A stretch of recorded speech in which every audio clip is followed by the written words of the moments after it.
The Kashmir files को लेके एक बार फिर कंट्रोवर्सी उठ गई है, वो क्या है और ये हंगामा सा क्यों दोबारा से शुरू है उस फिल्म को लेकर? कि इसराइली बहुत ही फेमस फिल्म मेकर जो कि IFFI के ज्यूरी हेड भी हैं, उन्होंने इस फिल्म को लेकर एक स्टेटमेंट दी है कि ये एक बहुत ही वल्गर प्रोपोगंडा है। इस पर रिएक्शन किया है इसराइल के जो एम्बेसडर हैं, इंडिया के एम्बेसडर, उन्होंने ये कहा है कि इस स्टेटमेंट पर उस फिल्म मेकर को सॉरी करना चाहिए। तो जिस तरीके से इसराइल झुक रहा है इंडिया के आगे, इसराइल बार बार माफिया मांग रहा है इंडिया से, हम देखते हैं कि इस वक्त इंडिया के चाहने वाले ममालिक की तादाद दिन ब दिन बढ़ रही है। इसमें एक नंबर इसराइल का भी शामिल हो गया है। अच्छा याना जी, आप क्योंकि कश्मीर में हैं और इंडिया में भी जाती रहती है, कश्मीर फाइल्स के हवाले से उस वक्त भी एक कंट्रोवर्सी क्रिएट हुई थी, लेकिन मेरे ख्याल में इतनी ज्यादा नहीं थी जितनी कि अब हमें देखने को मिली। अभी फखर साहब, आपने क्यों बोला कि आप इंडिया भी जाती रहती है?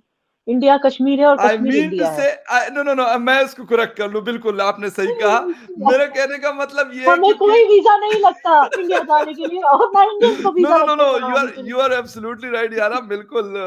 मेरा कहने का मतलब ये होता है कि आप इंडिया के बाकी सिटीज में भी जाती है या जो स्टेट्स हैं नहीं, तो आप वो उसमें भी आप क्लियर जाते कीजिए, वरना हमारे फॉलोअर्स को मेरे लगेगा कि मैं पीओके में बैठी हूँ जब ओ आप माय बोलते हो ना कि आप गॉड। इंडिया जाकर आई।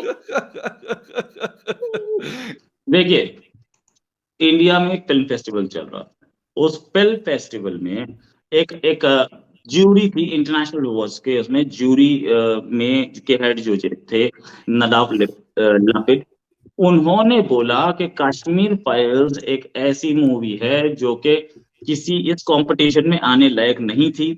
ये मूवी जो है ये प्रोपेगेंडा है, ये वल्गर है, और ऐसी चीजें बोलने के बाद उनको हेवी क्रिटिसिज्म का सामना करना पड़ रहा है चारों ओर से। अपनी गवर्नमेंट ने भी उनको क्रिटिसाइज किया है। देखिए, डेफिनेटली जो उसने बोला वो बहुत ही एक इनसेंसिटिव रिमार्क था।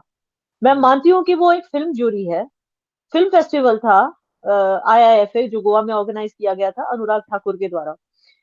द प्रॉब्लम इज कि अनुराग ठाकुर ने भी पता नहीं कैसे तहश में उन्होंने स्टडी भी नहीं किया कि किस जूरी को बुला रहे हैं, किसको बुला रहे हैं जज करने के लिए, कौन है जो आ रहा है आपका वीजा लेके आपकी कंट्री में आ रहा है, आपकी कंट्री पे ही थूकने के लिए। आपने इतनी भी छानबीन नहीं की, आपको बस ये शोशा करना था without finding out. So the first blame goes to Anurag Thakur for organising this without going into the details कि आप किसको ला रहे हो। You are getting a predator into your country and you didn't even care to check the details. Israel itself काफ़ी ज़्यादा strong state है, मतलब उनको किसी की ज़रूरत नहीं है कि मतलब वो किसी को ये कह दें, तो मतलब ये अगर आपने सुना है तो गलत सुना है। मैं आपको प्रूफ भी दे सकती हूँ कि अभी रिसेंटली वो कह रहे हैं तुझे नहीं पता। अच्छा, देखा है मैंने। हो सकता है मैं अनअवेयर हूँ। आपने देखा है? जी मैंने तो देखा। आप क्या कहेंगे किस बात पे? इसी बात पे कि इसराइल क्यों इंडिया की जानिब झुकाव पेश कर रहा है? वो कश्मीरी फाइल्स उन्होंने बनाई, वो उधर के मुजाहिदीन के खिलाफ है, तो उन्होंने देख के क्या कहा इसराइल के डायरेक्टर ने? उन्होंने ये कहा है कि आप इस मूवी के जरिए प्रोपेगेंडा फैला रहे हो। सही कहा है, इसमें गलत तो नहीं बात। कंट्रोवर्शियल है ना, मतलब कि एक मूवी कंट्रोवर्शियल है। अब दो मुल्कों का आपस में एक इख्तलाफ है इतना बड़ा, तो आप उस पर मूवीज़ बना रहे हैं और फिर नफरत पैदा हो रही है, तो सही क्या है इसमें? कश्मीर से रिलेटेड तो फिर पाकिस्तान में भी मूवीज बनाई गई हैं। पाकिस्तान में खत्म हो बताती हूँ, कारगिल पर भी पाकिस्तान में मूवी बनी है, कश्मीर पर भी पाकिस्तान में मूवी बनी है, तो अगर इंडिया ने बना दिया तो that's not a big deal. आप पाकिस्तान से हैं? पाकिस्तान से। ठीक है, मतलब अगर आप कह रही हैं, आपका अपना ओपिनियन है, हमारा अपना ओपिनियन है, ठीक है। मतलब हाँ, वो तो आपका कोई ऐसा सच फर्क नहीं पड़ता कि अगर उन्होंने मूवी बनाई है, मतलब क्योंकि इधर से भी बनी है, यू आर राइट, मतलब उस लिहाज से। और अगर आप हिस्ट्री उठा के देखें तो वो कश्मीरी जो पंडित्स हैं, जो हिंदू हैं, उन्होंने ही पहले अटैक किए हैं मुसलमानों पे। अभी भी देख सकते हैं हम, इंडियन ऑक्युपाइड कश्मीर है, उसमें क्या हो रहा है, वहाँ अभी भी मार्शल लॉ है। नहीं, मार्शल लॉ तो वहाँ पर अभी नहीं है। खैर, कर्फ्यू लगा हुआ है, जो कर्फ्यू भी अभी नहीं है, वो हट चुका है, वो आज से 2 साल पहले की बात है जी। अच्छा, लेकिन जो उसकी वजह कि वहाँ जितनी अभी आर्मी, जितनी उनकी फोर्सेज हैं, वो उतनी कहीं पूरी इंडिया में कहीं नहीं है जहाँ जितनी कश्मीर में है इस टाइम इंडियन कश्मीर ऑक्युपाइड। मेरा पॉइंट ये था। वैसे इजराइल के एम्बेसडर ने ट्वीट किया है कि हम इसे सपोर्ट नहीं करते, उन्होंने गलत किया है। गवर्नमेंट ने लेटर भेजा इंडियन गवर्नमेंट को, मतलब दोनों कंट्रीज के बीच में रिलेशंस एकदम थ्रेशोल्ड पे आ गए थे, और दोनों गवर्नमेंट, मतलब इंडियन गवर्नमेंट ने तो रिएक्ट ही नहीं किया, उस पर 24 घंटे से ऊपर हो चुके, इंडियन गवर्नमेंट ने कोई रिएक्ट नहीं किया। लेकिन इजरायली गवर्नमेंट ने रिएक्ट भी किया, और इजरायली गवर्नमेंट ने ये भी बोला कि आपने गलत बोला, we do not support his views. ये जो उनका स्टैंड था दैट वाज रॉन्ग।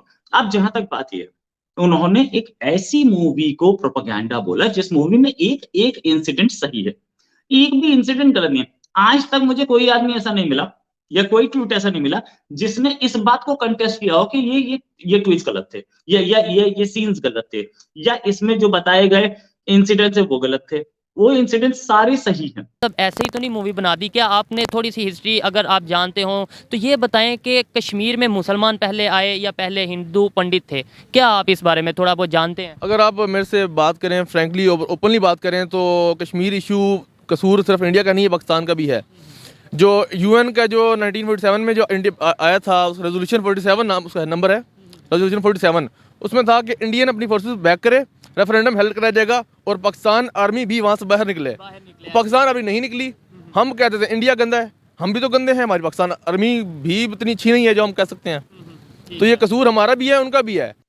अच्छा, दूसरी बात, अगर ये बंदा चाहता, जैसे लेफ्ट विंग वाले बहुत ज्यादा शोर मचा रहे हैं कि भाई इसने क्या किया, इसने तो सिर्फ बोला कि इसने तो सिर्फ मूवी को जज किया। नहीं, मुझे नहीं लगता कि उसने इस मूवी को एज एन आर्टिस्ट जज किया, क्योंकि मैं मानती हूँ it was an art competition.